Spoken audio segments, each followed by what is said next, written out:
That's our policy. Press 1 for less accent, and you're out of there. Maybe. All this and more as the Use Your Head podcast returns.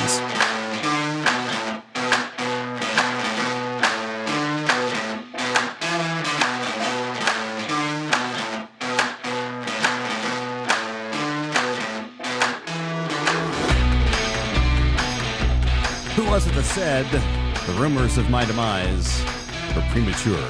It's Paul McCartney, something like that. Paraphrasing. This is the Use Your Head podcast, season 2, episode 3, finally here after, I don't even know how long, a month, over a month, and I'm back. I'm John McLean, coming to you from Dallas, Texas, with deep apologies for being gone for so long. I have received lots of emails. I'm not going to bore you with the stories of my life. It occurred to me that I do that way too much anyway. Suffice it to say, the podcast fell off the table for a number of weeks. I'm fine. And many of you are wondering if there's something going on that we're not being. No, I'm not ill or anything else. I'm just stretched too thin at times. And so anyway, all that to say, I have missed you. I am back. I'm excited to be back with you for the Use Your Head podcast. Into the spring we go. And this is the show where we take a few issues of the day. I kind of reach into a grab bag of sites that I have that I keep track of. We look into those issues, and I pick a few that look interesting to me, especially the ones that where the writer is trying to, tell me what to think about something, or even hinting at this is what you should think. Not always, but sometimes you see that. And there are some sites that are more frequent offenders than others. But I find those because I believe that each of us is called to think for ourselves. And we are fortunate enough to live in a society, at least in this country, in the U.S., where we are allowed to do that. And we are allowed to do that in a public format if we want to, like a podcast or like a street corner or writing a letter to our representative or senator or even the president of the United States, whatever you want to do.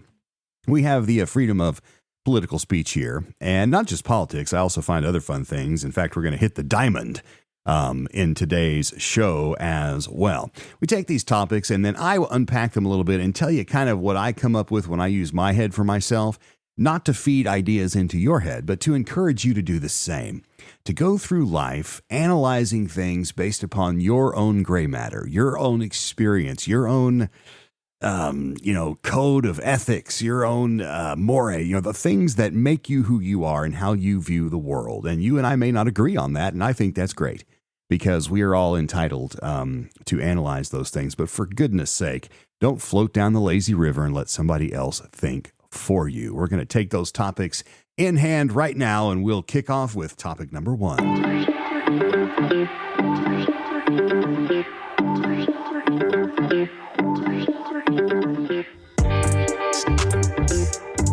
Topic number 1, I called That's Our Policy. Is that one of the most annoying things you ever hear, when you're trying to get some help with, a company or something? And, I'm sorry, that's our policy. Our policy is this. Your policy is not my problem. Anyway, sometimes it is. But this story comes to us from AmericanWireNews.com, and I called it That's Our Policy. The author, Vivek Saxena calls it, sorry, I'm having problems with my floaters in my eyes today. Saxena calls the story Asian American with 4.42 GPA, 1590 SAT. Wow. And a job offer from Google is suing after 16 colleges rejected him. First of all, I don't understand how you can have a 4.42 GPA.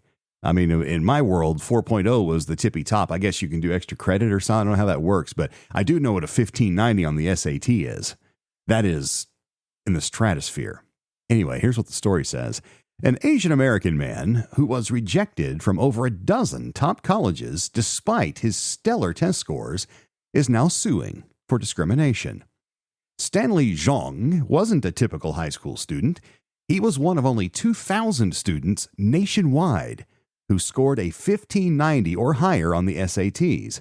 His GPA, meanwhile, was a whopping 4.42. But there's more. While in high school, he started his own e-document signature platform called Rabbit Sign And before he even graduated, he received a PhD-level job offer from Google. All right, time out here. That's quite a resume for this young man. There's a picture of him, and by the way, on this guy's a kid. He's a kid, and he's absolutely brilliant, obviously, and probably obsessive about studying and reading. I mean, that's his thing. Wow. That's very, very impressive. Anyway, continuing with the story. Yet, despite this uber impressive list of qualifications, the Palo Alto native was rejected by top college after top college in 2023. Stanley was rejected by Cal Poly San Luis Obispo, Caltech, Carnegie Mellon, Cornell, Georgia Tech, MIT, Stanford, UC Berkeley, UC Davis, UCLA, UCSD, UCSB, the University of Illinois, the University of Michigan, the University of Washington, and the University of Wisconsin, according to the New York Post. That's 16 total schools.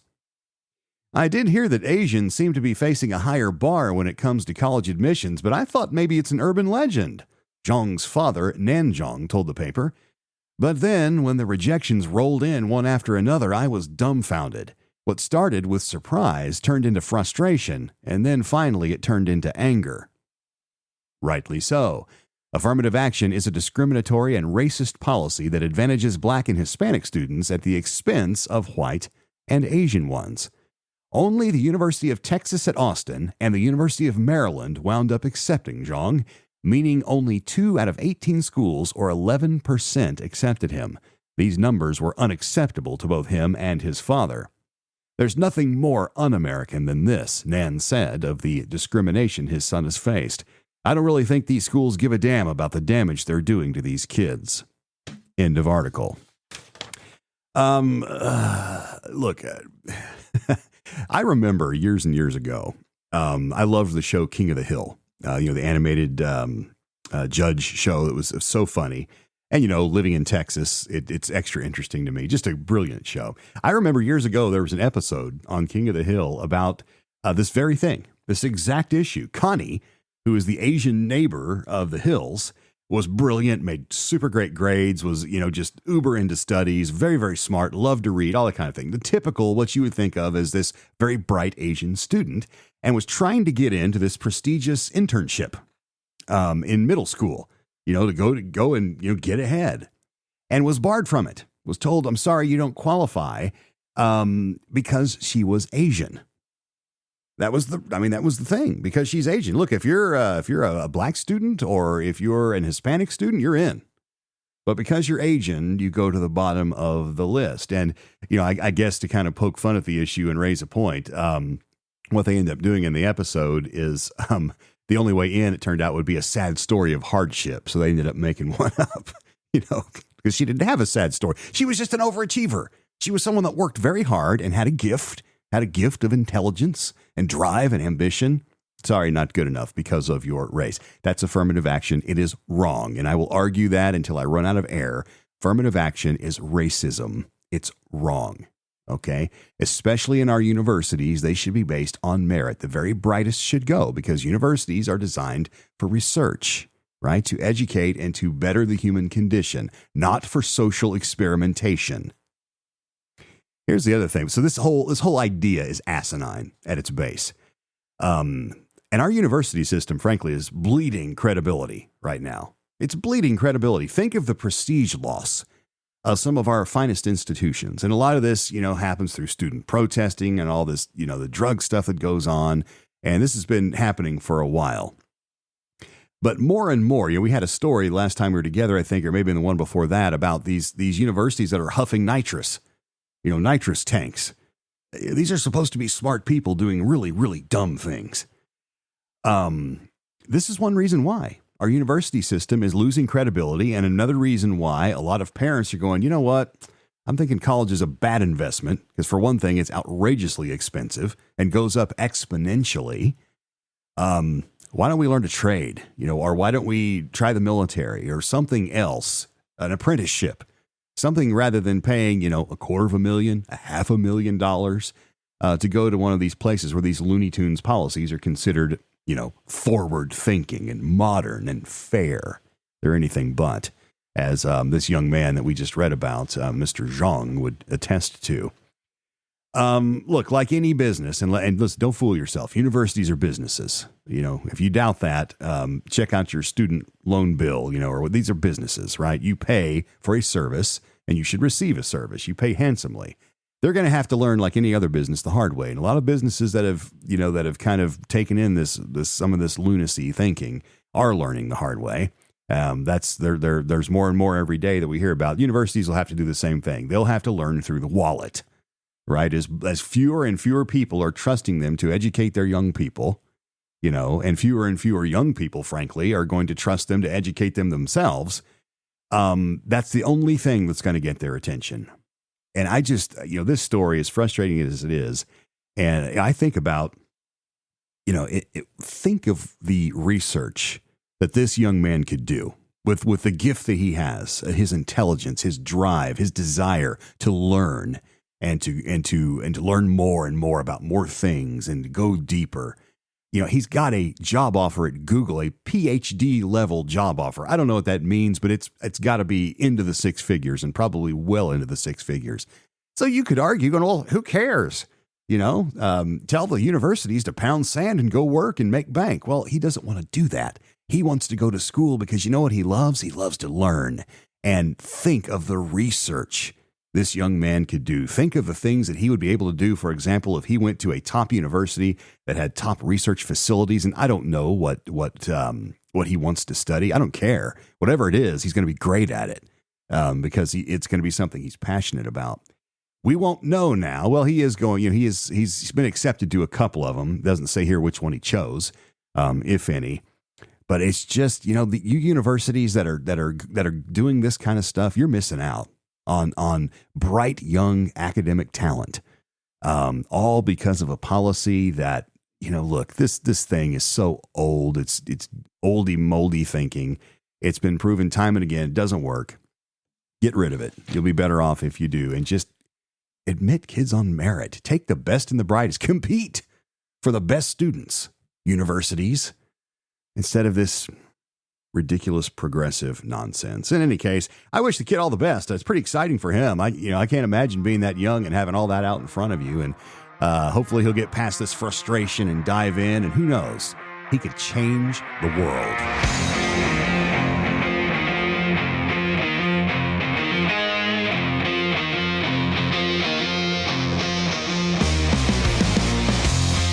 This is the Use Your Head podcast. John McClain with you, and grateful. And again, I want to apologize for being gone for so long. I'm going to try to get back on the horse. This week is a great way to do that. Topic number 2, press 1 for less accent. AI is back in the news. And this is kind of an interesting story. It took a while for me to use my head on this one. This is also from American Wire News. It's written by Sierra Marley. AI to alter Indian call center worker voices to make them sound more American. Yes. Now, hang on a minute. I saw this and I was like, whoa, we can't say that. Well, they're saying that. Here's what the article says. Artificial intelligence is being incorporated across a large number of industries in the world and will now even be used in call centers. The world's biggest call center operator, Teleperformance SE, will be utilizing AI to help make the Indian accent of their employees more palatable for those receiving the calls. A TechSpot report on the idea reveals that the AI model will analyze speech and work to modify it to match whatever accent it is programmed to duplicate. It will also preserve the original voice and emotion of the human speaker, simply aiming to make the accent less difficult to understand. Deputy Chief Executive Officer Thomas Mackenbrock explained the goal to Bloomberg. He said, quote, "When you have an Indian agent on the line, sometimes it's hard to hear, to understand. This technology can neutralize the accent of the Indian speaker with zero latency, creates more intimacy, increases the customer satisfaction, and reduces the average handling time." End quote. More advanced versions of this will even be able to transcribe the spoken words into text, accounting for various accents and speech patterns. Once the user's voice is fully analyzed for accent and speech pattern, the technology will get to word modifying any hard-to-understand parts. During the conversation, the software modifies intonation, stress patterns, and pronunciation to align with the target accent. The system employs text-to-speech technology to synthesize the phonetic pattern and convert the text into a synthesized voice that maintains the speaker's original tone, emotion, and identity. The TechSpot article explains. All right, we'll stop there. You get the idea. So we've all been there, right? We've all called tech support or, the number on the back of the credit card or whatever, and we get somebody that's in India or, somewhere over. I think mostly India. And they often have these thick accents. All right, look, we can argue about, whether we should be farming this stuff out. That's really not the issue here. So we'll kind of steer clear of that. But, I want to go back to this idea of, what did he say? Creating more intimacy. All right. As this guy's explaining and justifying the use of this.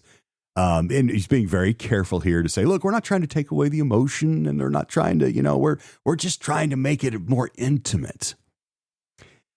When I first read this, I was almost on board. I mean, y'all know how I feel about AI. Just kicking and screaming into this future of AI. I don't like it. I avoid it like the plague, and it's getting harder and harder to do that. And I often find myself using it without realizing I'm using it. I mean, we're all in this together.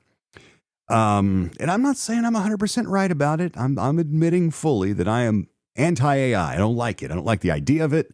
And I just don't like it. But I could almost get on board with this because I also don't like wasting time and money. And when you're talking to tech support and you have to have him repeat something 4 or 5 times until you finally understand. And then, of course, you're getting frustrated and you're losing time. And often, time is of the essence and because you got a problem. And it's not a good relational situation between customer and business often. And if this can speed that along, I'm like, I could be almost on board with that. And then I read this thing about intimacy and I'm thinking, here we go again. All right, we're pushing this idea that machines can feel. And look, I know it's not machines. It's a machine that's just helping a human. It's a human. It's a machine too. Okay, which is almost weirder. It's like the Borg in Star Trek. Now we're saying, all right, human, you're doing your job, but not good enough. So we're going to plug a machine into your voice and have them, make you good enough. And on the surface, it sounds good, but then they start talking about we're going to create more intimacy, increase customer satisfaction. That part might be true. And that's the part that I'm like, maybe. Reduce average handling time. Yeah, probably. If it works, and we'll assume for a moment that the software works, as they say it's supposed to. But this creating more intimacy, they keep pushing this idea, trying to humanize this. And I think that they're fully aware, the people that are pushing this technology forward, that humanity is going to resist it because it's weird, it's creepy, it's robotic, and I'll say it, it's a bit apocalyptic. And they keep pushing this idea, intimacy. And here's the other thing that I wanted to mention about this. And I actually did a little research to make sure I wasn't completely off the edge on this. I got to think, because I've worked in a call center, not in India. I've worked in call centers a couple of times in my life. I worked for an airline call center, and then I worked for a technology call center once. Both were miserable experiences, but I was between radio gigs. So, you do what you have to do. It's a difficult, cube farm existence, but it is a job and it is inside and, you've got air conditioning and often you get benefits if you're full time. So look, it's work, right? It's work. And, my thought went to the fact of how long is it going to be before AI is just, it's just going to take over the call center. Look, if this machine is starting to, it already says that, as it gets better, what's it going to start doing? Text modification, it's going to start doing things more and more because this is generative AI technology, meaning it's programming itself as it goes. It's learning. It's expanding. Okay. Eventually, they're going to sit around and say, you know what? We don't even at the price we're getting these people in India. And that's the point. That's why all this stuff is moved over there, because it's cheap, right? These people work in the middle of the night over there to serve customers during the day in the Western hemisphere. And it's cheap. Even though it's cheap, This AI will eventually become cheaper. And I'm just telling you, call center folks, beware, Indian call center workers. AI will soon replace you entirely. I mean, clearly, in the eyes of the machine, sometime soon, you're going to be in the way.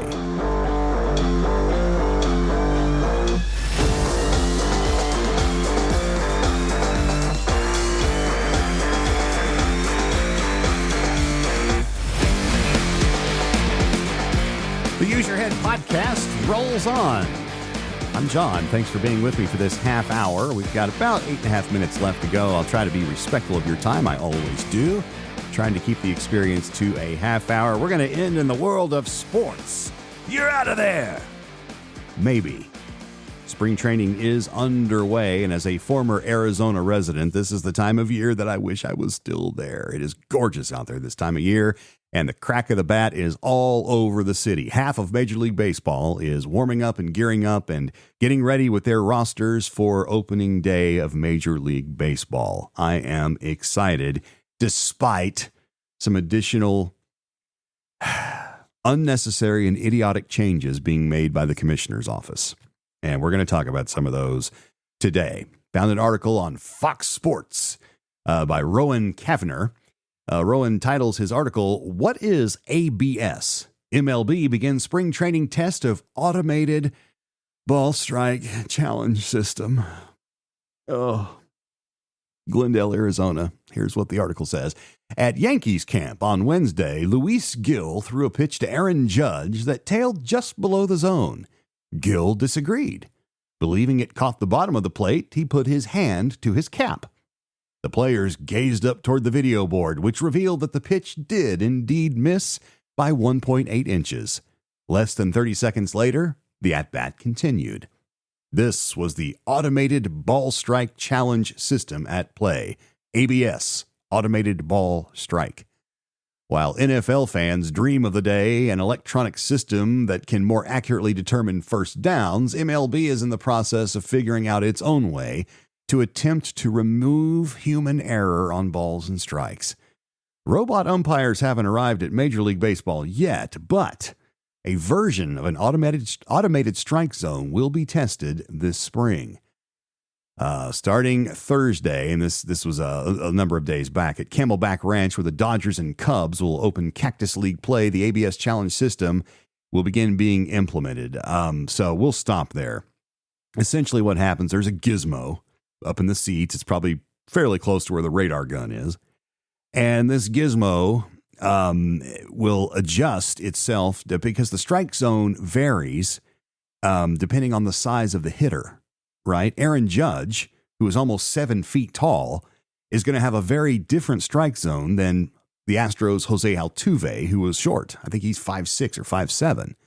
So obviously a strike for Judge won't necessarily be a strike. So this machine, they say, oh no, we figured that out. It adjusts for the height of the player.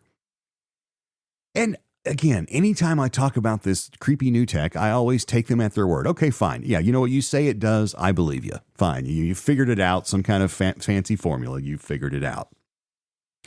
And I've watched this thing. I've watched a few spring training games. I subscribe to the MLB streaming, and so I get to see some spring training. And by the way, this is my favorite time of year.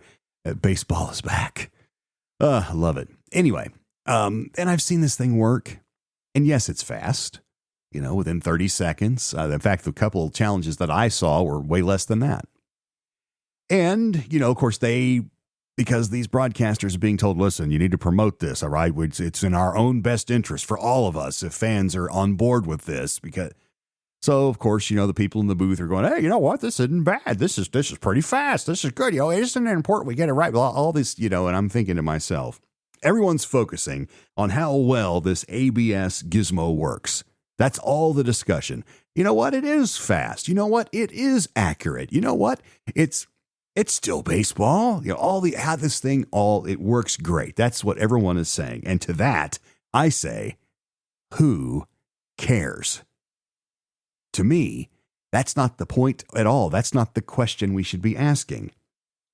Baseball is, or was, a game played by humans, all right, and a game officiated by humans, players and umpires and coaches, who, by the way, wear the same uniform their players wear, all right? That's not by accident.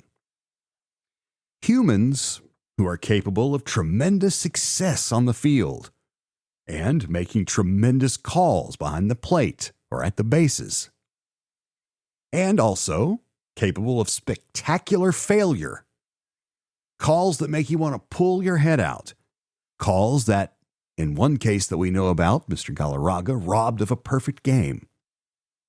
I'm not saying that's good, but I'm saying that's life. And baseball, in many ways, is metaphoric of life, human life. I believe firmly that's the reason why baseball is well over a century old. It's because it is metaphoric of human life. It seems like every sportscaster is saying, well, but isn't the most important thing that we get the call right? If I've heard that once, I've heard that 1,000 times, and I grit my teeth every time, because this is classic ends justify the means thinking. And that is a dehumanizing, wrong way of looking at anything, even baseball. The ends do not justify the means. If we're going to go down that road, then what are we going to say about the atrocities committed by dictators in our history? They say the ends justify the means. Now, that's an extreme example, and we're talking about a game, and the world is not going to stop turning if baseball stopped. I would be very sad personally, and a lot of others would too, but the world would keep turning. We're talking about a game here, a game that also happens to be a big business, but in any event, this idea, the most important thing that we get it right, the ends do not justify the means. And here's the thing. In life, we win and we lose. We may work very, very, very, very hard. And I mean, there are times in my life where I have worked so hard to prepare for a performance and then failed spectacularly despite my best efforts in preparation. And it hurts, but it's life. And baseball is like that. I'm a Milwaukee Brewers fan. By the way, rest in peace, Uke. Last year in the playoffs against the Mets, when Pete Alonso cracked that home run, I thought my stomach was going to fall on the floor. I was crushed with disappointment. But after a while, I realized, that's life, isn't it? I mean, they had a great season. They played hard. And just one mistake from the mound, and Alonso lined it up and drilled it, and the Mets advanced, and the Brewers went home, season over. That happens in life. Just because we have the ability to quote-unquote be perfect every time doesn't mean we always should. Life is a win and lose scenario. And yes, this is old-fashioned thinking. I don't apologize for that. I won't apologize for that. If an umpire misses a call, and they do, I mean, baseball keeps track of it. Umpires get graded every year on how they do behind the plate, how they do, wherever they are on the field, first base, third base, wherever they are, they get graded. And if they're consistently bad, they can be disciplined. Now, there's a union and all that. That's another discussion. But the point is, none of them get 100%. None of them. Some of them have gotten close. But none of them get it right every time. You know why? Because they're human beings. And they're on the field performing just like the players. Just like the players. And I just think that this is a very dangerous place to go in sports when we're going to start talking about, isn't the most important thing that we get it right? That's ends justify the means thinking. If you're going to go down that road, that's big trouble for society at large. And that's caused a lot of our issues, frankly, in our culture today. A lot of the ills we suffer is because we've had ends and we don't necessarily worry too much about the means because the goal is the only important thing. No, the means are important. And so even despite all of this, all right, even despite all this, and look, here's the other thing I wanted to say. This automated ball strike system is going to succeed, and it's going to go forward into MLB because that's what the commissioner wants. All right. He's big into this technology. This is what he wants. He wants to leave his mark on the game, no matter what that mark is. And we can't stop him, at least right now. But I love the game anyway. Always will. But I just think we need to be careful around our world about thinking about those kinds of things. That's it for this episode, the third of our second season. I'm going to try to make it a much shorter gap before the fourth one. Thank you for your emails. My email address is john@useyourheadpodcast.com. I welcome hearing from you anytime. Our time is done. Thanks for listening. We'll see you next time. Bye-bye.